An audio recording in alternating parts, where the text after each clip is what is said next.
Hello guys. आप इस photo से समझ ही गए होंगे कि मेरा बेसिकली मैसेज क्या है। मैं जनरली ऑफ टॉपिक वीडियो आज तक बनाई नहीं, पर इस बार ये वीडियो बेसिकली एक वो स्पीच है उन्होंने जाके, जब सुशांत सिंह राजपूत ने आईआईटी बॉम्बे में आज से लगभग 4 साल पहले अराउंड इन 2016 कन्वोकेशन से कुछ पहले कुछ स्टूडेंट से आके ऑडिटोरियम में बात की थी, और उसको आप एक बार ज़रूर सुनना। एक लाइफ चेंजिंग जो उन्होंने वर्ड्स वहाँ पे कहे थे, अपनी जर्नी स्टार्टिंग से लेकर एंड तक, कि कैसे इंजीनियरिंग ड्रॉप की, कैसे वो कहाँ पे थे, क्या प्लान्स थे आगे के। तो इस वीडियो को ज़रूर एंड तक देखें। Thank you. Excuse me if I don't make sense. Excuse me if I get a panic attack right now. But I'll try my best. We love you anyway! That was a lovely introduction. Thank you so much for that. I had this habit of carrying chits in colleges, so I became an actor because I had a problem. I was an introvert. You know, I'm the youngest in my family, and I was so pampered in my house that when I used to step out, I didn't know how to deal with people. So I gradually became this very shy introvert kid who could not talk. Well, I still cannot talk, and I have this stage fright. So what I do generally as an actor is I hide behind all these fascinating characters, and then I'm confident. But like right now, as I'm not acting, so there are problems that I'll screw it up. So excuse me if I falter. Excuse me if I don't make sense. Excuse me if I get a panic attack right now. But I'll try my best. We love you anyway! Alright, I would love to share my journey with you, my learnings, and in case you decide to drop out and join me in Bollywood, it will come very handy. So, I was thinking in the car, what do I talk about? What can I tell you that you already don't know? I'm assuming, and I think most probably, you guys are way much more smarter and better than what I was when I was your age. But after deep thinking, I zeroed down into two things that I can actually discuss about. These two things talk about chasing your dreams and actually living your dreams, which unfortunately nobody mentioned to me when I was starting out. And those two things are, can I write down? Can you see this board? I always wanted to do this in front of professors, so I just... So those two things are the biggest lie and the only truth about success that I was told about. Now the biggest lie was money plus recognition is equal to happiness, is equal to success. So let me begin by mentioning that I come from a very middle class family, and when I was growing up, money was a big differentiator in my life. Also, in the 3 generations of my family that I know of, that are documented, nobody knew what fame felt like. So basically, both money and recognition were missing when I started out. So I already started out as a failure. Let me be very precise. My family told me that I had to become an engineer. Medicals were booked for my sisters. Yeah. So once I'm an engineer, then I can, try civil services examination, and then probably, that will be like opening the doors for all kind of happiness, and I'll be forever successful. I'll be forever happy. This is the conditioning that I experienced when I was growing up. Alright, fair enough. Good deal. So I became very good in studies. Did fairly well in my 10th board exams. And then off I went to Delhi for my plus 2, got myself enrolled in a nice school, and Vidyamandir and Fiji, and half a dozen of other coaching institutes. And I used to share my room with 3 other similar aspirants. What it meant was, every day after finishing my assignments, school assignments, and preparing for my engineering entrance exam, I had to wash my clothes and I had to cook food for myself. But I wasn't complaining. Well, it was worth it because after all, I was, for the very first time in my life, I was so close to become successful for the first time in my life. So yeah, finally I slogged, I got selected for several engineering colleges, and I decided to take admission in Delhi College of Engineering, which is now known as DTU. Thank you. Were you my senior or junior? There was a celebration like this in my family too. I could finally stop for a while and breathe, you know. I was telling myself that, you know what, now you have made it. You should be happy because you're supposed to be happy. But it wasn't working that much. Something was missing. There was a void that I could feel. So I thought maybe something bigger was required. For some reason, incessantly, while the first 18, 19 years of my life, the future me was much happier, much successful than the present me. So I was like, all right, fine. So I was forcing myself. I promised, as I promised, I started preparing for civil services examination, and I was forcing myself to slog, but I was bored. UPSC exams were still far away.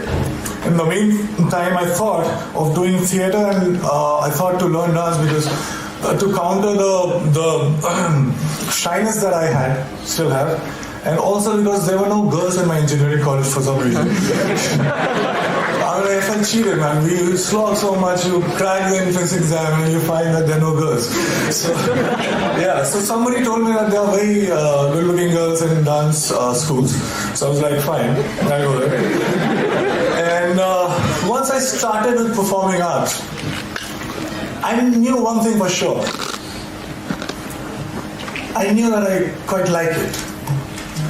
And 3 years later, imagine me sitting in the campus and I'm thinking, all right, I'm really interested in performing arts. And all I want to do is to earn money and to be recognized. So if I become a movie star,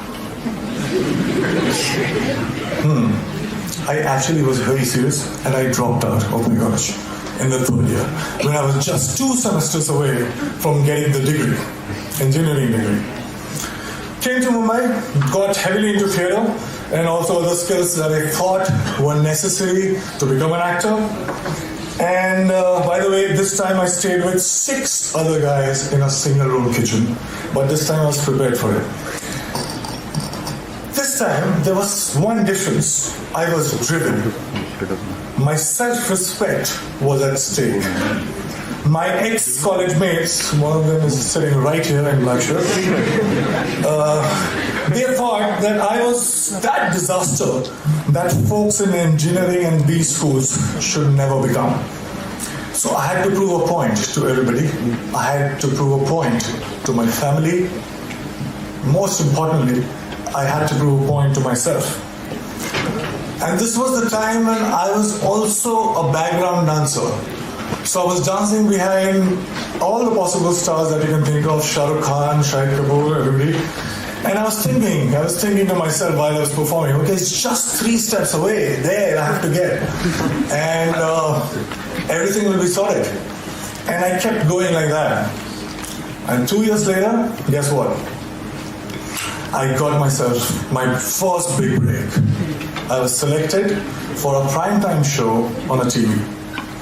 Now hear me out, it was seriously a big break because I started earning. People started recognizing me. To be honest, I would deliberately go and roam in all these malls so that people could look at me, smile, ask for my photograph.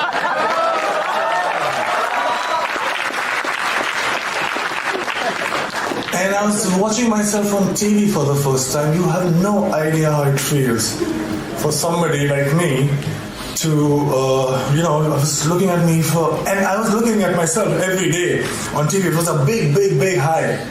I also suddenly discovered that I actually had many friends. I'm like, whoa, absent all this while, but suddenly they popped up. And the show became popular. I was making good money to a point that money stopped being a differentiator in my life. And I was becoming more and more popular. Now I cannot go to all those malls that I was going all alone. So I wanted somebody to be with me, to save me. I bought myself my first dream house. I bought myself my dream car. And just a note to you as well. I was getting such female attention that my engineering college friends could only possibly dream of.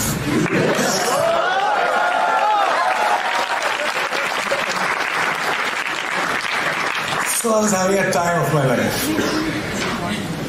And then something unusual happened. I got used to everything.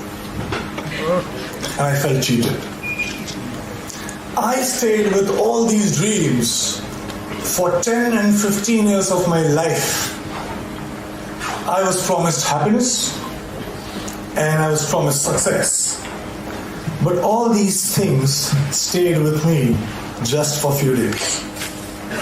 And I'm punctuating me because I started from zero money and zero recognition.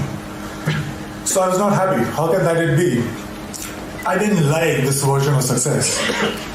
And the future me again was luring the present me. But this time, I decided otherwise. I would do something else. So that gets us to the second point, which is the only truth. I won't take too much time. I'll just try to keep it short. I figured something. I figured that something seemingly big things were not that big once I got them. And looking back in the past, I realized that maybe smaller things were way bigger. And there was one thing that was missing in my life that was the cause of this illusion. And that thing that was missing was now. I was, all these years, I was obsessed about what's gonna happen. I used to draw those flowcharts that we are taught in schools. That if this happens, I'll do that, and 6 months from now, I'll be here. So I wanted to be in control. I was so obsessed about my future. I was taking the entire responsibility about the past. But all I was doing was frequently swinging from past to future, not living in actual sense. Well, I also figured that when I perform on stage or in front of camera, I'm so much excited. I am so much interested. I was paying so much attention that there was no room to think about future or the past. I was just there in the moment. I was alive in true sense when I was performing. And for the first time, trust me, in a long time, I understood the true meaning of success, which was not money plus recognition, but it was now plus excitement. This realization happened in 2011, and it has been 5 years. Now let me share another very short story with you. When I was in school, 4 to 5:30 p.m. was the time when I was allowed to go out and play. I was asked to be an engineer, but the entire day I used to wait for 4 p.m. to happen. I would step out, and the next 1.5 hours felt like 5 minutes. I didn't understand this then, but now very honestly, very confidently, I can tell you this, that I'm living that 4 to 5:30 life right now. since last 5 years.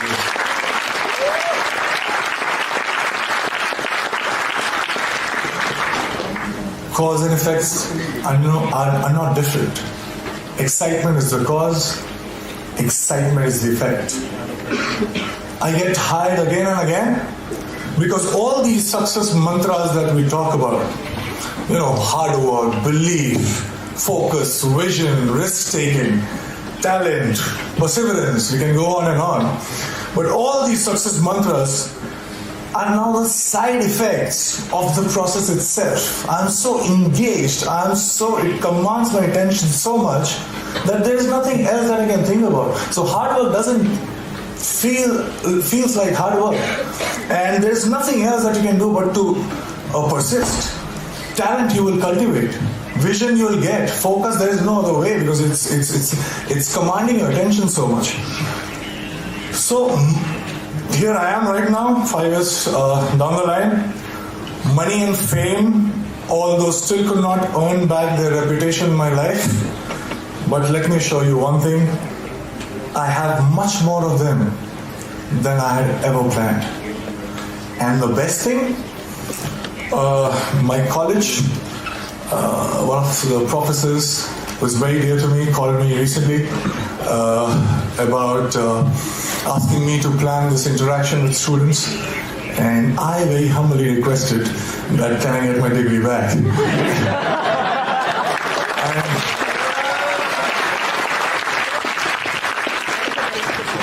And it's